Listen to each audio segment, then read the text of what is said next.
আবারও ফিরে এসেছি কিন্তু আরও একটা অসাধারণ রেসিপি নিয়ে। আজকে তোমাদের সাথে শেয়ার করব চিকেন ভর্তা, আর তার সাথে থাকছে রুমালি রুটি। চিকেন ভর্তার জন্য এখানে আমি চিকেন নিয়ে নিয়েছি, এখানে বোনলেস চিকেন নিয়েছি। বোনলেস চিকেনটাকে আমি সিদ্ধ করে আগে থেকে রেখে দিয়েছি। এখানে নিয়েছি পেঁয়াজ কুচুনো, এখানে নিয়েছি কাঁচা লঙ্কা চেরা, টমেটো, এখানে দুখানা টমেটো আমি কুচিয়ে নিয়েছি ছোটো ছোটো করে। আর এখানে একটা মশলা তৈরি করবো, ভাজা মশলা। ভাজা মশলার মধ্যে এখানে নিয়েছি আমি ধনে, গোটা ধনে, মৌরি, এলাচ, ছোটো এলাচ, দারচিনি, লবঙ্গ, গোলমরিচ, আর লাগছে শুকনো লঙ্কা। এখানে নিয়েছি আদা রসুন বাটা, হলুদ গুঁড়ো, জিরের গুঁড়ো, ধনের গুঁড়ো, টক দই, নুন, কসুরি মেথি, মাখন, আর লাগছে চিনি। আর রান্নাটা করব সর্ষের তেলে। প্রথমে একটা ভাজা মশলা তৈরি করে নেব। আমি এখানে কড়া বসিয়ে দিয়েছি। এবার এখানে এগুলো একটু কড়ার মধ্যে দিয়ে হালকা একটু নেড়ে চেড়ে গরম করে নেব আমি। আমার এই মশলাটা ভাজা হয়ে গেছে, আমি এটাকে নামিয়ে ঠান্ডা করে নেব। কড়াই আমি সর্ষের তেল দিয়ে দিয়েছি। এবার এখানে কুচোনো পেঁয়াজটাকে দিয়ে দেবো। এখানে পেঁয়াজের পরিমাণটা কিন্তু একটু বেশি রাখতে হবে। এখানে আমি বড় বড় পেঁয়াজ 4খানা নিয়ে নিয়েছি। পেঁয়াজটা ভাজা হতে হতে আমি এবার চিকেনটাকে সিদ্ধ করে রেখেছিলাম, চিকেনটাকে এরকম ছোটো ছোটো করে আমি ছাড়িয়ে নেব।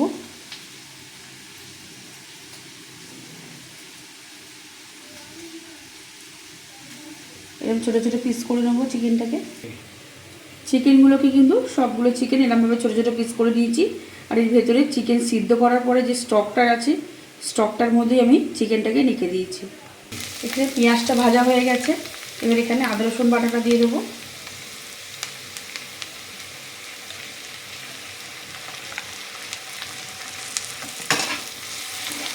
তিন চামচ আদা রসুন বাটা দিলাম।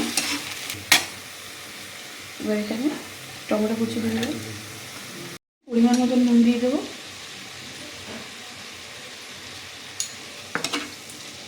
নুনটা দিয়ে আর একটু ভেজে নেবো মশলাটাকে। এবার মশলাটা ঠান্ডা হয়ে গেছে, মশলাটাকে ভালো করে বেটে নেবো। এখানে ভাজা মশলাটা আমি গুঁড়ো করে নিয়েছি। এখানে সব মশলাগুলো ভালো করে আমি ভেজে নিয়েছি। এবার এখানে টক দইটা রেখেছি, টক দইটা দিয়ে দেবো। টক দইটা ভালো করে এর সাথে মিক্স করে দেবো। এবার এখানে ধনের গুঁড়ো পরিমাণ মতন দিয়ে দিলাম, জিরের গুঁড়ো,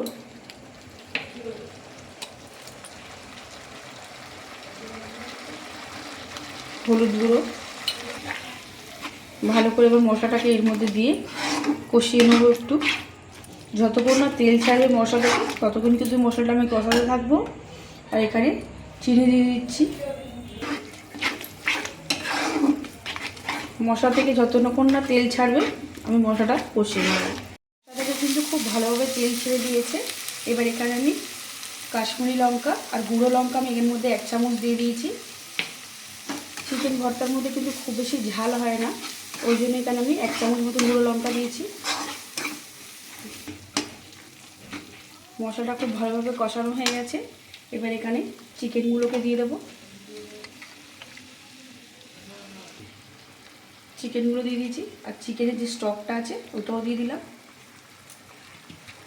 যে কোনো ধাবায় গেলে কিন্তু আগেই খেতে ইচ্ছা করে রুমালি রুটি আর চিকেন ভর্তা। আমি এটা কিন্তু ধাবা স্টাইলের চিকেন ভর্তা তৈরি করছি।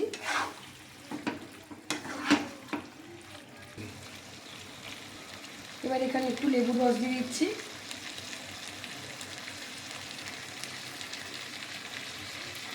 লেবুর রসটা দিলে একটু টক ভাব হবে, খেতে কিন্তু অসাধারণ লাগবে। এবার খুন্তি দিয়ে কিন্তু চিকেনগুলো একটু এরকম ভালো করে আমি ঘেটে ঘেটে দেবো। দিয়ে এবার গ্যাসটা একটু মিডিয়াম করে আমি এখানে ঢাকা দিয়ে দেবো চিকেনটাকে। এখানে 15 মিনিট মতন আমি ঢাকা দিয়ে গ্যাসটাকে একদম মিডিয়াম করে দেবো। রুমালি রুটির জন্য এখানে আমি ময়দা নিয়ে নিয়েছি পরিমাণ মতন। এবার দিয়ে দেবো এখানে নুন। এর মধ্যে আমি সাদা তেল দিয়ে দেবো, পরিমাণ মতন এখানে সাদা তেল দিয়ে দিলাম। 1 চামচ চিনি,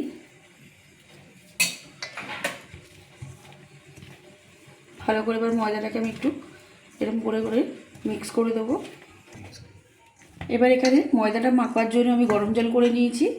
এবার এখানে অল্প অল্প করে গরম জল দিয়ে ময়দাটাকে যেরকম আমরা আটা ময়দা মাখি বাড়িতে রুটি করবার জন্য ওরমভাবে মেখে নেব।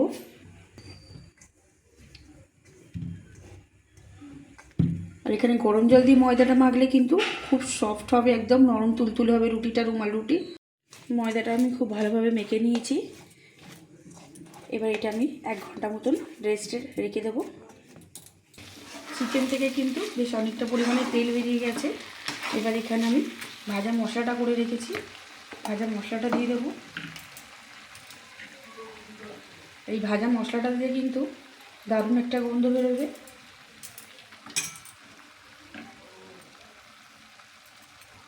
কাসুরি মেথি, এবার এর মধ্যে চেরা কাঁচা লঙ্কা কয়েকটা দিয়ে দেবো।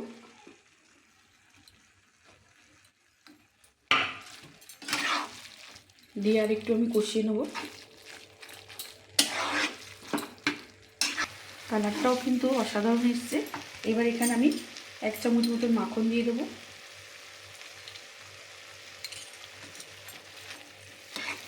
ভর্তাটা কিন্তু একদম রেডি হয়ে গেছে, আর কত সুন্দর কিন্তু উপর থেকে পুরো তেল ছেড়ে দিয়েছে।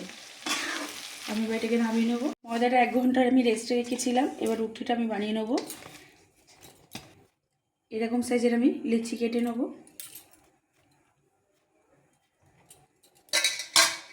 এখানে একটা লোহার কড়াই আমি গরম করতে বসিয়ে দিয়েছি। এরকম লোহার কড়াই পেছন দিকটায় করে রুটিটা কিন্তু খুব সুন্দর হবে, ওই জন্য এখানে আমি গরম করতে বসিয়ে দিয়েছি লোহার কড়াইটা। এবার এখানে রুটিটাকে আমি বেলে নেব। অল্প একটু ময়দা নিয়েছি। রুটিটা কিন্তু বেলবো যতটা পরিমাণে পাতলা করা যাবে তত পাতলা করলে কিন্তু রুমাল রুটিটা একদম খুব সুন্দর হবে।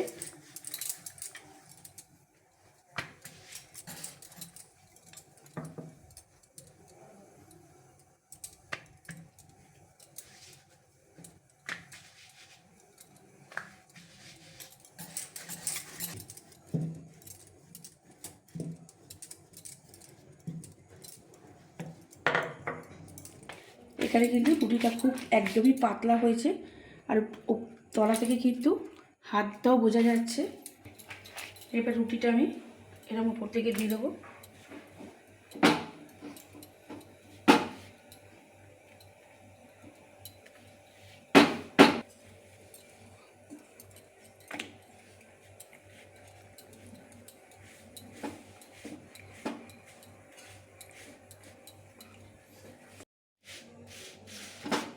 এবার ঘুরি ঘুরি একটু সেঁকে নেবো।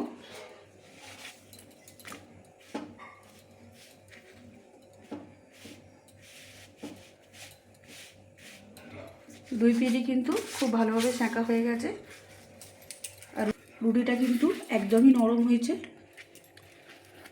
কতটা পরিমাণে নরম হয়েছে রুটিটা।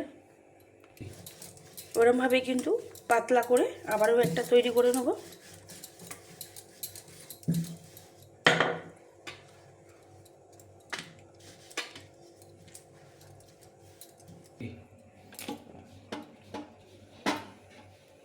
রুমাল রুটি কিন্তু একটু হালকা করে সেঁকতে হবে।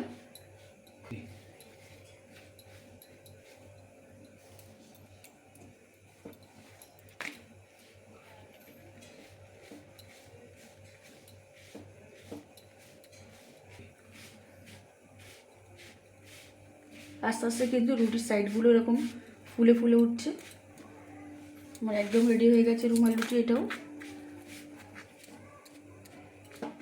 আমাদের সাথে দারুণ একটা রেসিপি শেয়ার করলাম, চিকেন ভর্তা ধাবা স্টাইল আর রুমালি রুটি। আশা করি কিন্তু তোমাদের খুবই ভালো লাগবে, আর যদি ভালো লেগে থাকে তোমরা এরমভাবে বাড়িতে তৈরি করবে, আশা করি তোমাদের বাইরে গিয়ে আর খেতে ইচ্ছা করবে না।